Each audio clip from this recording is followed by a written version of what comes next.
السلام علیکم عزیز طلباء و طالبات۔ اس سے پہلے کے لیکچر میں ہم لوگوں نے افسانے کے متعلق معلومات حاصل کی تھی۔ موجودہ لیکچر میں ہم لوگ افسانے کے اجزاء ترکیبی پر روشنی ڈالیں گے اور کوشش کریں گے کہ بہر صورت اس لیکچر میں ہی افسانے کے اجزاء ترکیبی مکمل ہو جائے۔ عزیز طلباء و طالبات، جیسے کہ آپ واقف ہیں کہ افسانوی ادب کی وہ قسم ہے جو اتنی مختصر ہو کہ ایک ہی نشست میں پڑھی جا سکے۔ افسانہ دراصل کہانی کی ہی قسم ہے۔ کہانی کے مختلف اقسام ہیں، جیسے داستان ہے، ناول ہے، افسانہ ہے۔ تو داستان چونکہ ہم پڑھ چکے ہیں کہ ایک طویل ترین صنف ہوتی ہے جس میں کئی کہانیاں ایک دوسرے سے پیوست ہوتی ہیں، جبکہ افسانہ ایک ایسی بیانیہ صنف نثر ہے جو اتنی مختصر ہوتی ہے کہ ایک ہی نشست میں پڑھی جا سکے، جسے قاری کو متاثر کرنے کے لیے لکھا جاتا ہے۔ اس کا بنیادی مقصد یہی ہوتا ہے کہ قاری یعنی پڑھنے والا اس سے متاثر ہو اور جس سے وہ تمام غیر ضروری اجزاء نکال دیے گئے ہوں جو تاثر کو قائم رکھنے میں معاون نہ ہو۔ یعنی ہم دیکھتے ہیں کہ داستان میں ایسے بھی اجزاء ہوتے ہیں جس کو پڑھنے کے بعد آج کے دور میں اکتاہٹ محسوس ہوتی ہے، تاثر قائم نہیں ہو سکتا ہے، جیسے جنات ہیں، شیاطین ہیں، پلک جھپکتے ہی شہزادے کا کہیں سے کہیں اور پہنچ جانا ہے۔ یہ تمام باتیں جو ہیں قاری پر ایک قسم کے اپنا اثر قائم نہیں رکھ سکتے، تاثر قائم نہیں رکھ سکتے۔ لیکن افسانے میں اس بات کا خیال رکھا جاتا ہے کہ ایسے تاثرات جو قاری کو متاثر نہیں کر سکتے وہ افسانے میں شامل نہیں کیے جاتے ہیں۔ بس اس میں وحدت تاثر ہوتی ہے اور کلیت یعنی ٹوٹلی ہوتا ہے۔ گویا مختصر افسانے کو افسانہ ہی ہونا چاہیے، واقعات ہونا چاہیے اور حادثات کا مجموعہ بھی اس میں ہونا چاہیے۔ تو ہم یہ دیکھ چکے ہیں کہ افسانہ جو ہے وہ کہانی کی صنف ہے لیکن مختصر ہے، اس میں غیر ضروری اجزاء جو تاثر کو قائم رکھنے میں معاون نہ ہوتے اس کو نکال دیے جاتے ہیں۔ ہم یہ بھی کہہ سکتے ہیں کہ داستان میں مافوق الفطرت عناصر جو ہوتے ہیں وہ افسانے میں نظر نہیں آتے۔ اب اس کے جو اجزاء ترکیبی ہیں وہ ناول سے مختلف نہیں ہیں۔ ابتدائی زمانے میں پلاٹ، کردار نگاری، موضوع، جذبات نگاری، ماحول اور فضا یا وحدت تاثر، نقطہ نظر، اسلوب، آغاز اور انجام کو افسانے کے اجزاء ترکیبی میں شمار کیا جاتا تھا، لیکن اردو افسانے کی بدلتی ہوئی صورتحال نے نہ پلاٹ کو باقی رکھا اور نہ کردار کو، نہ آغاز کو اور انجام کو لازمی سمجھا گیا، نہ اسلوب اور نقطہ نظر کو۔ یہ صورتحال بھی جدیدیت کے زیر اثر لکھے گئے افسانوں میں ہمیں نظر آتی ہے۔ جب جدیدیت کی تحریک عروج پر آئی تو اس میں ان اجزاء ترکیبی کا کسی طرح بھی خیال نہیں کیا گیا۔ ایک اچھے افسانے کے اجزاء ترکیبی میں لیکن یہ بات بہت زیادہ ضروری ہوتی ہے کہ پلاٹ، کردار، زمان و مکان، وحدت تاثر، موضوع اور اسلوب شامل ہو۔ دیکھیے اجزاء ترکیبی میں آپ کے سامنے بھی پڑھ چکا ہوں۔ پلاٹ، کردار، زمان و مکان، وحدت تاثر، موضوع اور اسلوب، یہ ہیں اجزاء ترکیبی افسانے کے۔ میں اس کو آپ کے سامنے مختصر انداز سے پڑھتا ہوں کیونکہ اس سے قبل کے لیکچر میں بھی ہم نے ان تمام چیزوں کو پڑھا تھا، لیکن ایک وقفہ قائم ہو چکا تھا پچھلے لیکچر اور اس لیکچر میں۔ میں یہ چاہتا ہوں کہ اعادے کے طور پر کچھ باتیں اس میں کی پڑھ لیتے جائیں۔ افسانے میں پلاٹ کی حیثیت جسم میں ریڑھ کی ہڈی کی سی ہوتی ہے۔ تمام تر کہانی اس پر منحصر ہوتی ہے۔ وقار عظیم نے لکھا کہ پلاٹ واقعات یا تاثرات کو ایک فنی ترتیب دیتا ہے، یعنی کہانی کو فنی ترتیب دینے کا نام ہی پلاٹ ہے۔ اس فنی ترتیب میں قصے کی ابتدا اور انجام کے درمیان ایک منطقی ربط کا خیال رکھا جاتا ہے۔ ابتدا ہے اور اس کا انجام ہے، ابتدا کچھ اور ہے، انجام کچھ اور ہو اور دونوں میں ربط نہ ہو تو پھر وہ کہانی بھی خوبصورت نظر نہیں آتی۔ پلاٹ یہی کرتا ہے کہ پلاٹ کہانی کے دیگر اجزاء کو ایک جا جوڑ رکھتا ہے تاکہ قصے میں وحدت تاثر قائم رہے۔ پلاٹ کی مختلف قسمیں ہوتی ہیں۔ ایک سادہ پلاٹ ہوتا ہے، دوسرا پیچیدہ پلاٹ ہوتا ہے، غیر منظم پلاٹ ہوتا ہے اور ضمنی پلاٹ بھی ہوتا ہے۔ ہاں، ایک ناقد کے مطابق سادہ پلاٹ میں واقعات کے آغاز، وسط اور انجام میں منطقی ربط ہوتا ہے۔ واقعات ایک تسلسل سے بیان کیے جاتے ہیں اور ابتدا سے اختتام تک بتدریج چڑھتے اور اترتے چلے جاتے ہیں، درمیان میں پستی یا بلندی بھی آتی ہے۔ پلاٹ یعنی کسی افسانے کی ابتدائی مبہم انجام سے پیش کی جائے تو افسانے کے باقی حصے میں اسی راز کو افشا کرنے کی کوشش کی جاتی ہے۔ بہرکیف سادہ پلاٹ تو اس طریقے سے ہوتا ہے، پیچیدہ پلاٹ میں کہانی کو جو ہے تھوڑا سا اس کے کردار کو، اس کے واقعات کو پیچیدہ کر دیا جاتا ہے اور بعد میں جو ہے اس کو اچھی طریقے سے بیان کر دیا جاتا ہے۔ اس کے بعد جو اہم جز ہے افسانے کا اس کے اجزاء ترکیبی میں، وہ ہے کردار نگاری۔ پلاٹ ہی کی طرح افسانے میں کردار نگاری کی بھی بڑی اہمیت ہے۔ جس طرح ایک کہانی میں پلاٹ ہونا ضروری ہے، پلاٹ کے ذریعے سے کہانی کے اجزاء جوڑ دیے جاتے ہیں اور اس کے بغیر کہانی بھی جو ہے مکمل ہونا مشکل ہوتی ہے، اپنے انجام کو پہنچنا بھی مشکل ہوتی ہے۔ ربط قائم ہو تو ایک تاثر قائم ہوتا ہے، کہانی میں اگر ربط نہ ہو تو پھر تاثر قائم کرنے سے وہ ناکامیاب ہوتی ہے۔ اب اس کے بعد جو کردار ہے، کردار بھی جو ہے افسانے میں وہی اہمیت رکھتا ہے جو پلاٹ رکھتا ہے۔ گو بغیر کردار کے بھی افسانے لکھے گئے ہیں، مگر ایسے افسانے جن میں کسی کردار کو موضوع یا محور بنایا گیا ہو تادر قاری کے ذہن پر محفوظ رہتے ہیں۔ کردار اور کردار بنیادی اہمیت رکھتے ہیں۔ کہانی میں اگر کردار ہو تو جو قاری ہوتا ہے، قاری ان کردار کو پڑھتا ہے اور اس کے تاثرات کو اپنے ذہن میں محفوظ رکھتا ہے۔ جیسے کرشن چندر نے جو افسانہ لکھا تھا کالو بھنگی، کالو بھنگی اس میں ایک اہم کردار ہے جس کے ارد گرد کہانی گھومتی ہوئی نظر آتی ہے، اور کالو بھنگی کی وجہ سے، اس کے کردار کی وجہ سے، اس کے کیریکٹر کی وجہ سے مکمل طریقے سے پوری کہانی ہماری ذہن پر دیر پا نقش کرتی ہے۔ اب ہم پریم چند کا ایک اہم افسانہ جو پڑھتے ہیں وہ ہے کفن۔ کفن میں بھی گھیسو کا کردار ہے، یہ بھی بہت دیر پا ہمارے ذہن پہ اثر قائم رکھتا ہے۔ گھیسو کے بیوی کا کردار بھی دیر پا ہوتا ہے، ذہن پر اثر قائم رکھنے میں مدد کرتا ہے۔ منگٹو کا توبہ ٹیک سنگھ ایک پاگل انسان ہے جو ہندوستان اور پاکستان کی تقسیم کو قبول کرنے کے لیے تیار نہیں رہتا ہے۔ یہ جو کردار ہیں بہت ہی فعال ہیں، جاندار ہیں، اور اگر کردار افسانے میں فعال اور جاندار ہو تو افسانہ اتنا ہی توانا ہوگا، کیونکہ کردار کے ارد گرد ہی کہانی گھومتی ہے۔ افسانے میں چونکہ مختصر وقت اور الفاظ میں کردار کے تاثر کو پوری طرح ابھارنا مقصود ہوتا ہے، اس لیے یہاں افسانہ نگار کو زیادہ احتیاط یا باریکیوں کا خیال رکھنا پڑتا ہے۔ اب ایک چھوٹا سا کوٹیشن ہے جس میں کردار نگاری کی اہمیت بیان کی گئی ہے وقار عظیم نے، اس کو میں بیان کر آگے بڑھتا ہوں۔ وقار عظیم کہتے ہیں کہ افسانے کے پلاٹ، اس کی ترتیب اور اس کی تحریک کو جتنا ضروری بتایا گیا ہے اس سے کہیں زیادہ ضروری خود افسانوی کردار ہیں۔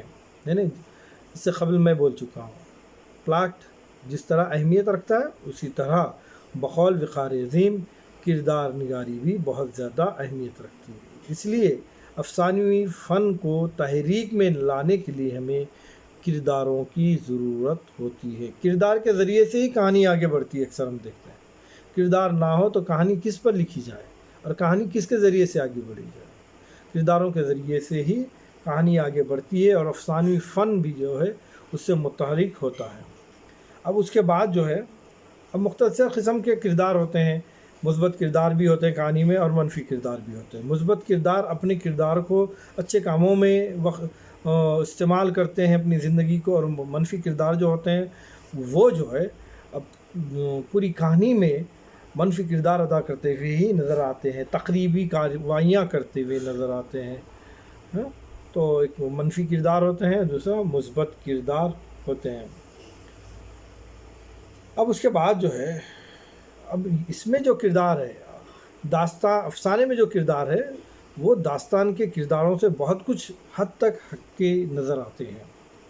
داستانوں میں جو کردار ہوتے ہیں وہ جن کے بھی ہوتے ہیں، شیاطین کے بھی ہوتے ہیں اور مختلف اقسام کے کردار ہوتے ہیں، لیکن افسانے میں جو کردار ہوتے ہیں وہ انسان ہوتے ہیں، گوشت پوست کے انسان، اور ہماری ہی طرح واقعات یا جذبات یا حالات کے زیر اثر عمل کرتے ہوئے نظر آتے ہیں۔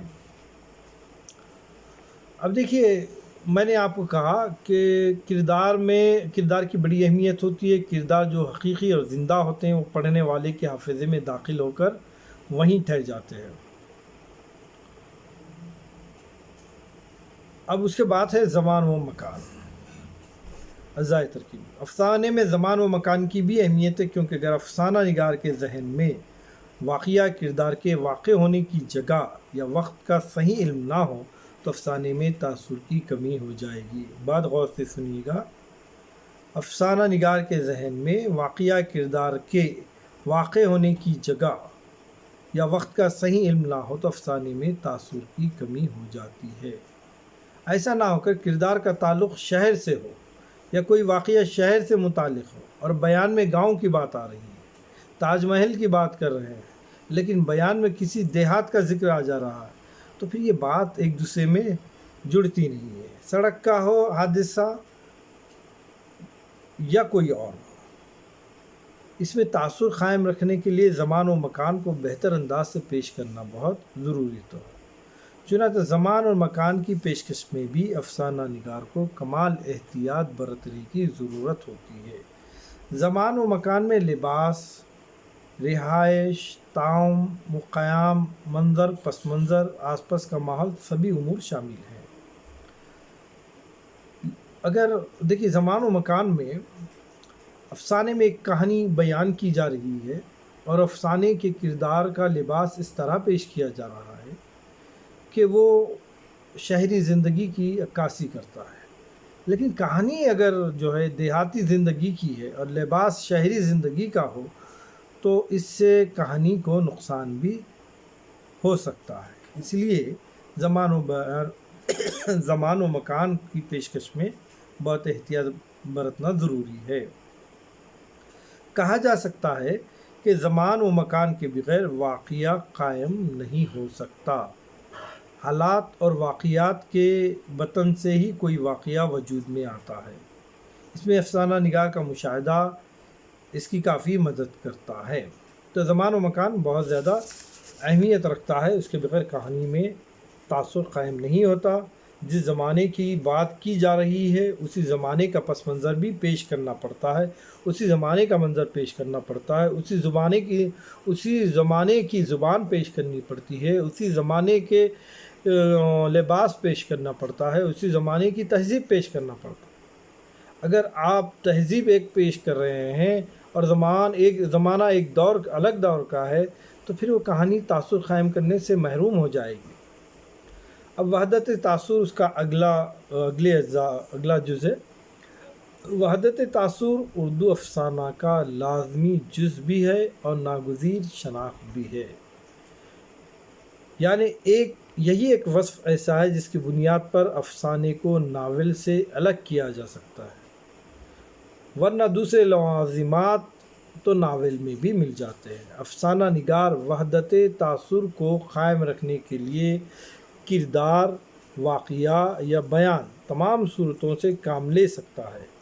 اس کی کامیابی اسی میں ہے کہ وہ بات جو کہنا چاہتا ہے پورے تاثر کے ساتھ افسانے میں نظر آئے اور قاری کو اس کی شدت سے محسوس ہو۔ جو کچھ بات پیش کیا جا رہا ہے وہ پورے تاثر کے ساتھ، یعنی قاری جب پڑھے تو اس کے تاثرات اس کے ذہن پر قائم ہوں۔ افسانے میں پیش کیا جانے والا تاثر جس قدر توانا اور مضبوط ہوگا، افسانہ اسی قدر کامیاب کہا جائے گا۔ پروفیسر احتشام حسین نے افسانے میں وحدت زمان و مکان اور وحدت تاثر کی پابندی کو ضروری خیال کیا ہے۔ پروفیسر وقار عظیم کے مطابق وحدت تاثر کو برقرار رکھنے کے لیے لازم ہے کہ افسانہ ایک ہی نشست میں پڑھا جائے۔ وحدت تاثر کب قائم ہوتا ہے؟ جب آدمی پوری کہانی کو ایک ہی نشست میں پڑھتا ہے۔ ایک ہی نشست میں پڑھے گا تو کیا ہوگا؟ تمام باتیں، تمام کہانی اس کے ذہن پر دیر پا اثر قائم کرے گی۔ اب دیکھیے، پروفیسر وقار عظیم کے مطابق وحدت تاثر کو برقرار رکھنے کے لیے لازم ہے کہ افسانہ ایک ہی نشست میں پڑھا جائے، کیونکہ افسانے میں زندگی کا کوئی ایک جلوہ ہی پیش کیا جاتا ہے، کوئی ایک پہلو ہی پیش کیا جاتا ہے، اور حالات و واقعات کے چند مناظر ہی دکھائے جا سکتے ہیں۔ اس لیے ضروری ہے کہ اس کا تاثر قاری پر ہو، گہرا ہو۔ جو کچھ بھی پہلو زندگی کی بیان کیا جا رہا ہے وہ قاری پر دیر پا اثر قائم رکھنے والا ہو، اور یہ تبھی ممکن ہو سکتا ہے کہ جب پلاک کی تنظیم، یعنی پلاک اس طریقے کے مربوط ہو کہ اس کی تنظیم ہمیں اعلیٰ نوعیت کی محسوس ہو، اور افسانہ نگار کو قوی مشاہدہ اور افسانے کی تکنیک پر اس کی گرفت دوران تخلیق اس کا ساتھ نہ چھوڑے۔ وحدت تاثر کے لیے ضروری ہے کہ حالات و واقعات وہی بیان کیے جائے جن کا کہانی کے موضوع اور کردار سے براہ راست تعلق ہے۔ یعنی جو کردار ہیں، جو موضوع ہے، واقعات اور کردار، یہ ایک دوسرے سے جڑتے ہوئے نظر آنا چاہیے۔ واقعات بیان کیے جا رہے ہیں میدان جنگ کے، اور کردار پیش کیے جا رہے ہیں ایک عام زندگی کے۔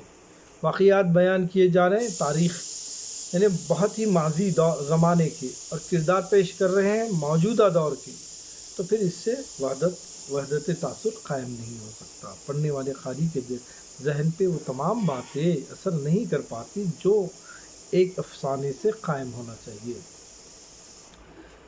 اب اس کے بعد جو ہے اہم اجزاء ترکیبی میں ایک اہم اجزاء اس کا موضوع ہے۔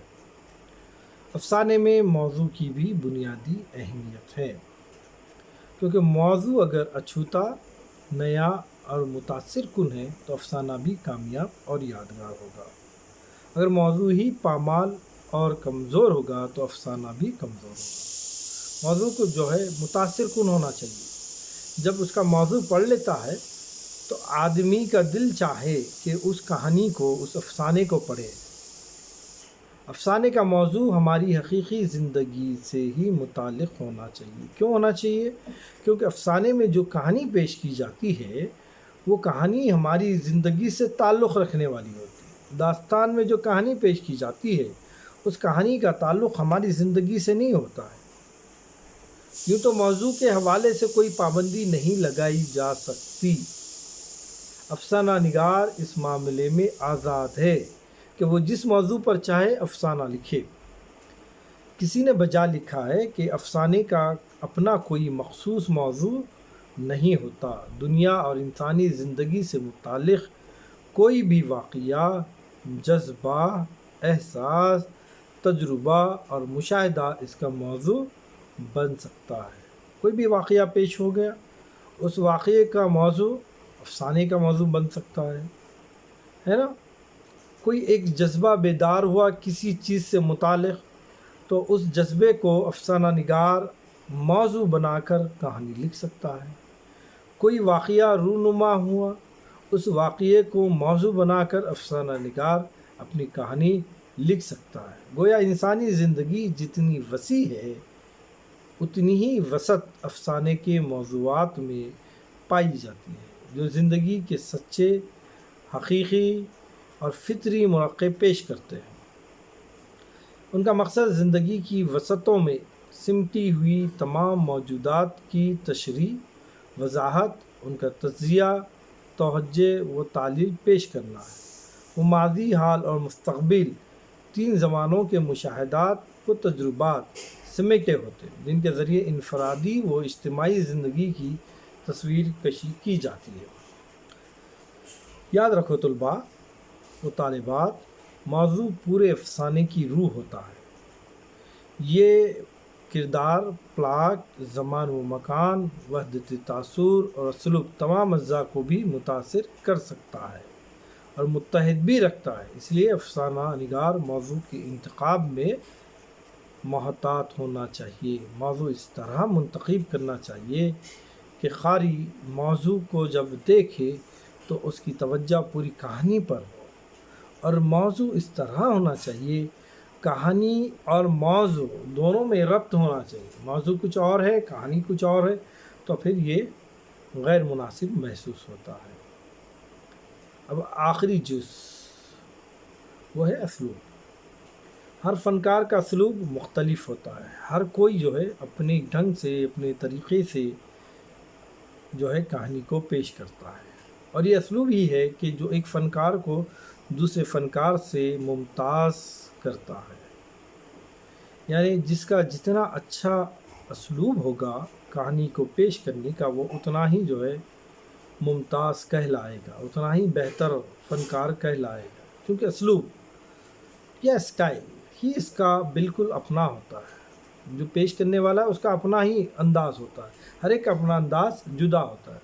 اسلوب کی مثال جسم کے لباس کی مانند، جس طرح آپ کا جسم بہت خوبصورت اور سڈول ہو، لیکن اگر آپ کے کپڑے گندے اور نامناسب ہے تو اچھی سے اچھی شخصیت بھی جو ہے وہ ہماری نظروں میں نکھر نہیں پائے گی۔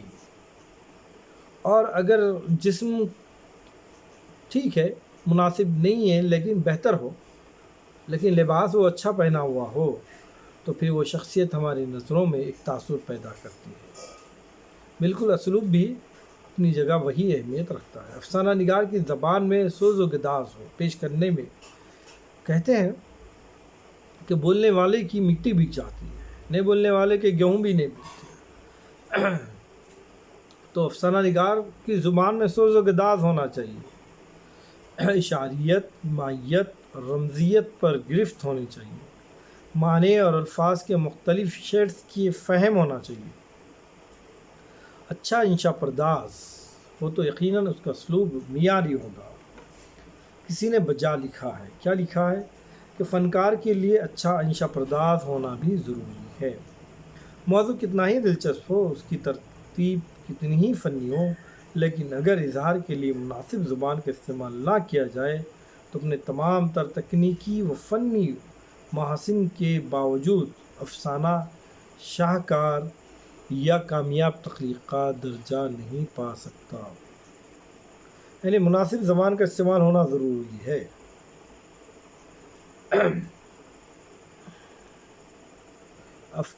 فنکار کو انہی الفاظ و اصطلاحات کا استعمال کرنا چاہیے جو صحیح معنی پر دلالت کرتے ہو اور جو خیالات کی صحیح ترجمانی کرتے ہو۔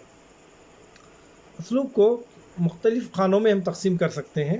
ایک بیانیہ اسلوب ہوتا ہے، دوسرا سوانحی اسلوب ہوتا ہے، تیسرا مراسلتی اسلوب ہوتا ہے، چوتھا مخلوط اسلوب ہوتا ہے، اور پانچواں یادداشتی اسلوب ہوتا ہے۔ اردو افسانوں میں بیانیہ اسلوب عام ہے۔ اردو افسانے جب ہم پڑھتے ہیں تو ہمیں اکثر افسانے جو ہے بیانیہ اسلوب میں لکھے ہوئے نظر آتے ہیں۔ بیانیہ کی غیر موجودگی نے افسانے کی ترسیل کو نامکمل عمل بنا دیا ہے۔ علامتی و تجریدی افسانوں کی رشتے قاری سے برائے نام رہتا ہے۔ تجریدی افسانے بھی لکھنے کا ایک رواج ہوا ہے، لیکن قاری سے اس کا رشتہ برائے نام رہ جاتا ہے۔ سوانحی اسلوب میں افسانے کا کوئی ایک کردار یا بالفاظ دیگر مرکزی کردار کہانی بیان کرتا ہے۔ ایک مرکزی کردار ہوتا ہے، وہ اپنی زندگی سے متعلق یا کسی کے زندگی سے متعلق اس کی سوانح بیان کرتا ہے۔ بیدی کا افسانہ گرم کوٹ اسی زمرے میں آتا ہے۔ سوانحی اسلوب میں لکھے جانے والے افسانوں میں بالعموم صیغہ تکلم کے علاوہ دوسرے کردار بہت کم فعال ہو پاتے ہیں۔ صیغہ تکلم جو کہانی بیان کر رہا ہے، اس کے علاوہ دیگر اور جو کردار ہوتے ہیں وہ بہت ہی کم فعال ہوتے ہیں، لیکن کامیاب افسانہ نگار اس سلسلے میں توازن قائم رکھتا ہے۔ یعنی صیغہ تکلم اور دیگر کردار، یہ دونوں میں توازن قائم رہتا ہے۔ دوسرے کرداروں کی فطری نشو و نما کو سوانحی اسلوب سے زیادہ متاثر نہیں ہونے دیتے۔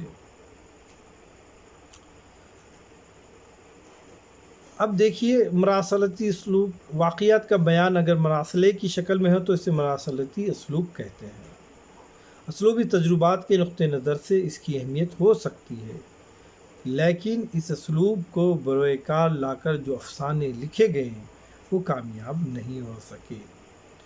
اس کے بعد جو ہے وہ مخلوط اسلوب ہے۔ مخلوط اسلوب میں تمام اسالیب دیگر جتنے اسالیب ہیں باہم آمیز ہوتے ہیں، جس کا فائدہ یہ ہوتا ہے کہ افسانے کی تشکیل میں مصنف کو قدر آزادی میسر ہوتی ہے، اور افسانے کی ضرورت کے لحاظ سے وہ مختلف اسالیب کی آمیزش کر کے افسانے کے فنی امکانات کو مزید روشن کر سکتا ہے۔ اس کے بعد ہے یادداشتی اسلوب۔ یادداشت پر مبنی افسانے جو لکھے جاتے ہیں وہ یادداشتی اسلوب کہلاتے ہیں۔